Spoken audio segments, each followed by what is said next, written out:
Welcome to my YouTube channel, Ministry of DevOps.com.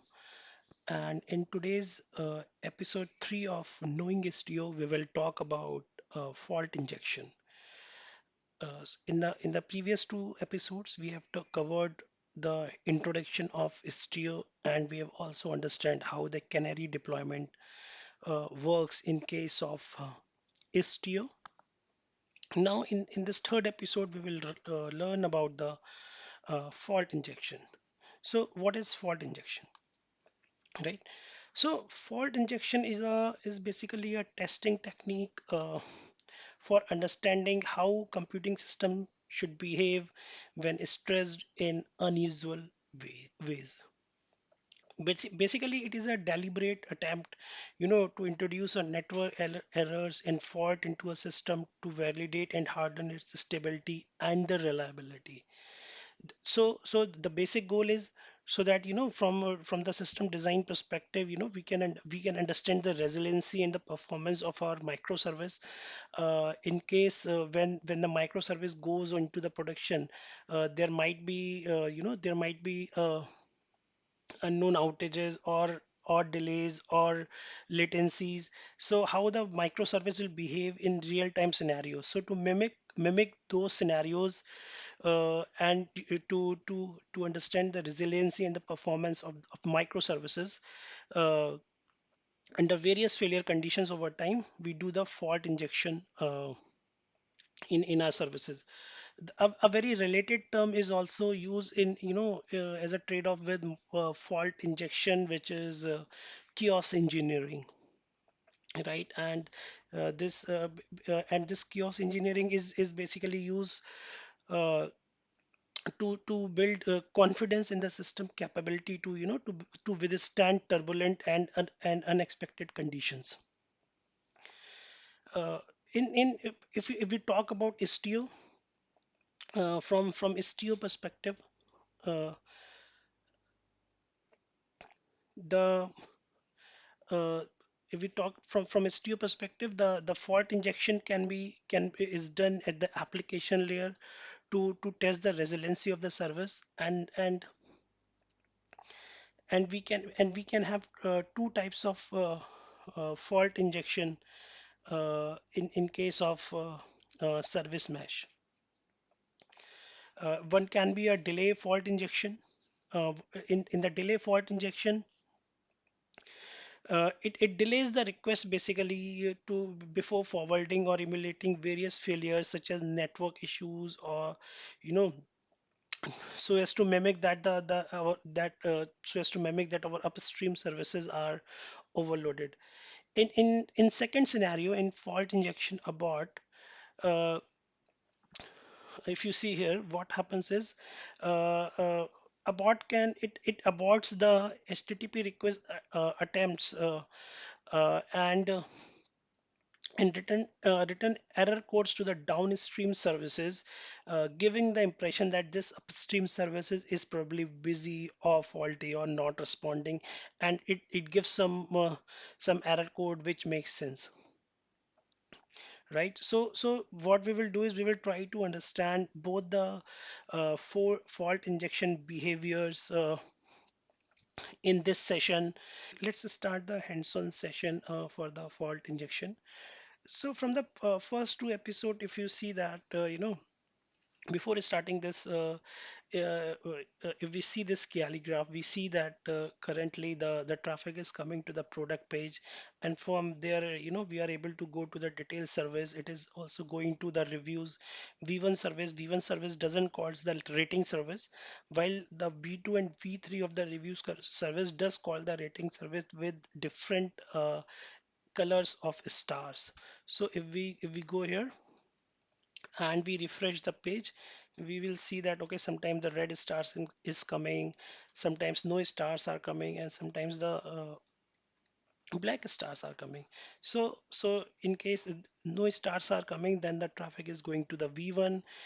If black stars are coming, the traffic is going from V2 to and calling the rating service. And if red star is coming, the traffic is coming from V3 and going to the rating service.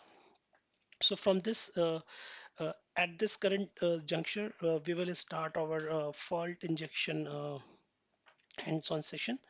So let's go to this page, the Istio, where we have listed the fault injection task.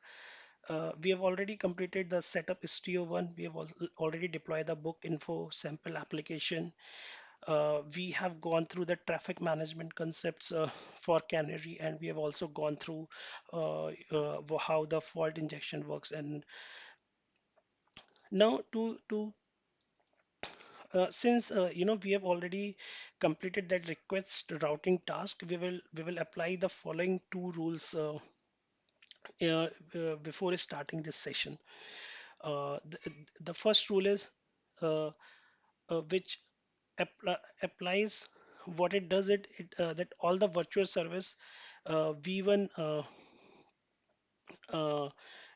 it diverts the traffic towards all the V1 services of the microservices which are running. So if we apply this rule, let's see first this rule, the it is networking virtual services all V1. So if we go here and all V1, we will see that for all the services, what it will do is it will set the rules to point to V1 version of all the microservices. So let's first uh, do that.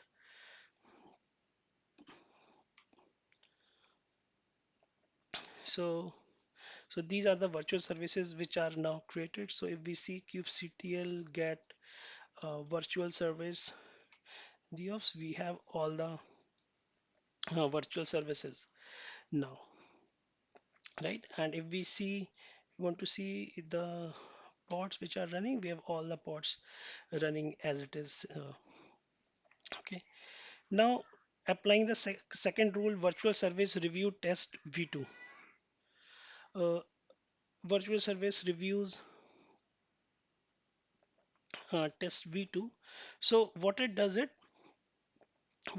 is it deploys a new rule only for the review service. What it says is for whatever the HTTP traffic coming from the JSON user, if the user is logged in as JSON, then we will use the v2 service. Otherwise, in all scenarios, v1 service or the default rule is being used, right? So let's apply the second rule as well.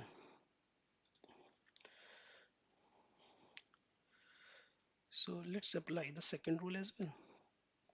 Now this rule is applied. Let's go to the product page, and if we here, right? So if you see that here we are logged in as a JSON user, right? And if we are logged in as a JSON user, uh, what what was the rule? That if a JSON user is logged in, then we will always see the v2 version. It will always call the v2 review service, right? So that's why you are seeing the black stars in the reviews, in the under the reviews thing. Now what we have to do next is uh, so one more thing I want to show you is if I go here and if I sign out as a user, right? And if I refresh it as many times as I want, it will always be showing the reviews v1 service only. So that's the default rule which we have applied on the first step, right? So let's go to the next section and actually do inject the HTTP delay fault, right? So before applying the rules for it, let me explain you what will happen actually. So what we are going to do is uh, for the uh, for the review service. So if you go here for the rating service, which is called by the review service, actually for the rating service, we are introducing a delay of 7 second uh, for the rating service. So that means if any if reviews service has to call the rating service, it may take around up to 7 seconds. If there is a delay of 7 seconds in the response of the rating service, we will get the 200 response code, or we will not get any issues, uh, right? And the service will be available to us. Now, actually, if you see the this 10-second default timeout, right? Now we have introduced a 7 second of delay, but the actual timeout values for the rating service is 10 seconds. So that means if we have introduced a delay of 7 seconds, rating service will always be called, and there will not be any issues, right? So let's go and apply this rule now. And this rule is applicable for the JSON user only, right? I will just explain that rule.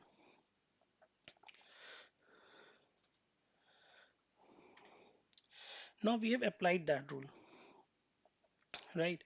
So if I talk about this rule, so what is happening is, for the rating service, for the rating service, for the HTTP traffic, we have introduce a delay of 7 seconds for 100% of the request for JSON user for ratings V1 service, right? And that is only for the JSON user. Other users can still go to the ratings V1 service without any issues, right? So let's go and see what happens. If I go here, if I keep uh, so if I sign in now as a JSON user and sign in,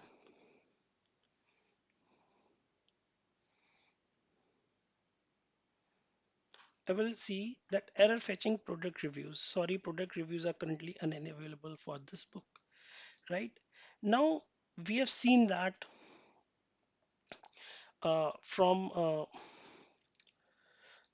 this diagram, that why the issue is coming, right? Because the delay we introduce is just the 7 second. Then why there is a why we are not able to load the rating service, ratings V1 service, right? The actual issue lies here, right? So what has happened is, uh, there is a default timeout, there is a default delay timeout set for the product page service, that is 3 seconds. So if you go here, if you go here, go here and see that there is also a hard-coded timeout between the product page and the review service, which is 3 second plus one retry for 6 second local. So that means the time taken between the product and the review service is 3 second delay plus one retry, that means equal to total 6 second. But if it takes more than 6 second to load review service, then this call is going to fail. Then why it is take so how do we confirm whether it has taken the 6 second or more than 6 second to load this page? So to check that, if we go here and just do a inspect and goes to the network, right? And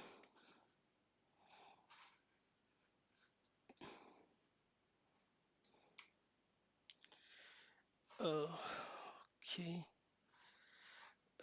and now I will again log in and see JSON and see how much time it takes to load the page.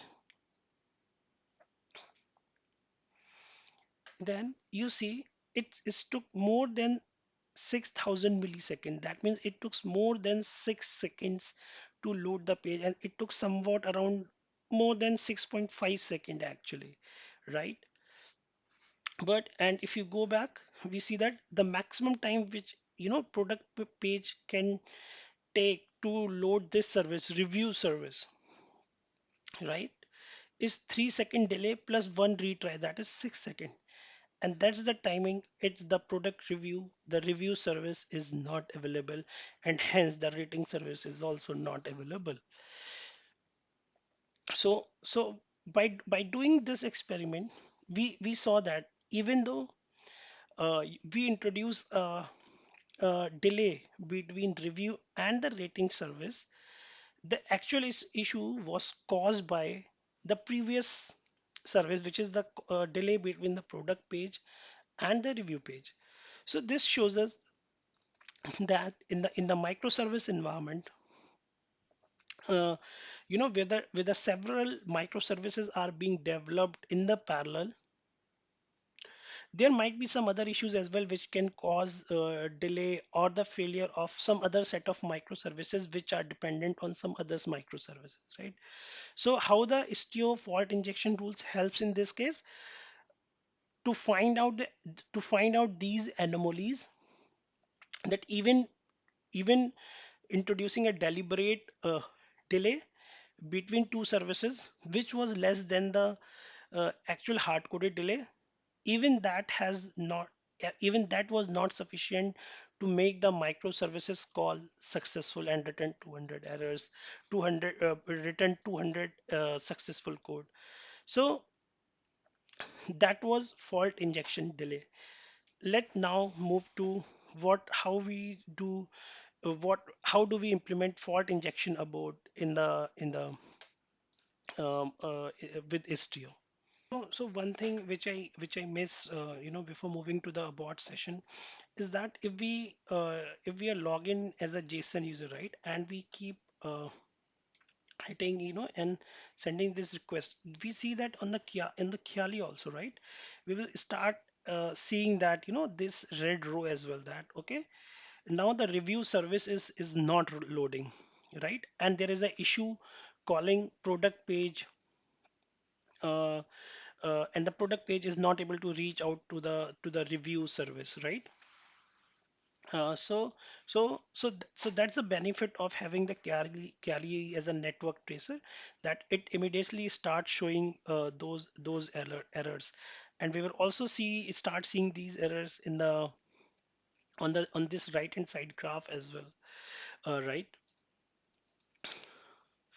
And if you see this, that the 20% of our requests are going bad as per the history, because on previously we will not logged in as a JSON user. So if I sign out from here, and if I start doing this, right, as without logging in, right, then I will see that this will start reflecting on the Kali graph as well, right, in some time,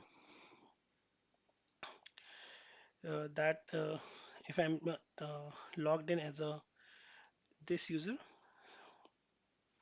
then in some time I should see that this error has gone. So this one has gone, this and this will also start reflecting, because as a normal user, I can still reach out to the reviews v1 service. So if I see the version app graph, I will be able to see that okay, as a normal user I am able to reach out to the reviews v1 service, right? So let's now move to the HTTP abort fault, right? So abort uh, uh, the abort fault is just another way to test microservices resiliency, is uh, by introducing a HTTP abort fault.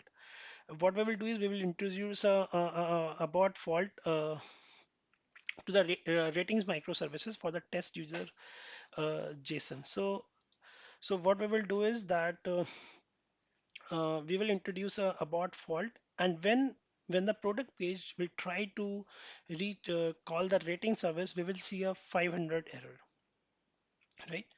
So let's apply this rule.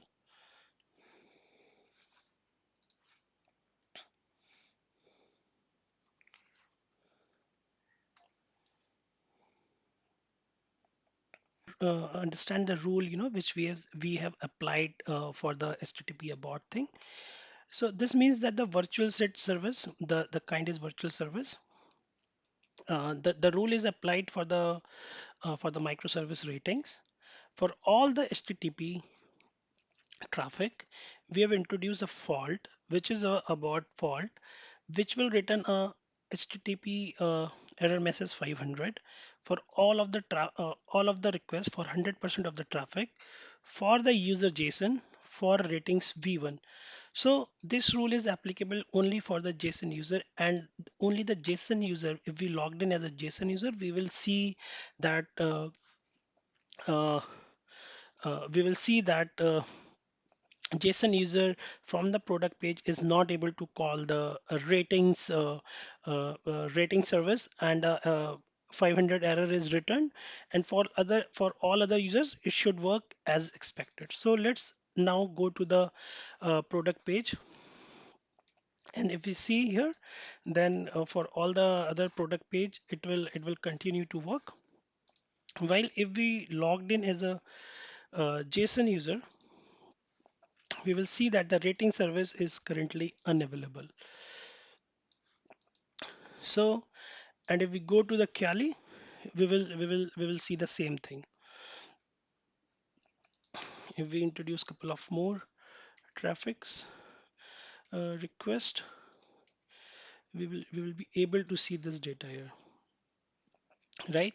That from the product page, if we are logged in as any other user, then we are able to call that V1 service, and that the traffic is going through, right? But if we are logged in as a JSON user, the traffic, if we are logged in as a JSON user, the product page, we are not able to go through the review service at all, and it is not able to call the rating service basically, because what we have done is we have introduced a bot between the product page and the rating product page and the ratings one. Right now the graph is visible clearly that from the review, the ratings, we cannot reach to the ratings service, right? So this is about so this is all about fault injection, HTTP delay, and HTTP abort. I hope this will help you to understand the Istio concept, and how to from and also from the perspective that you will be able to demonstrate and use it in the live environment now.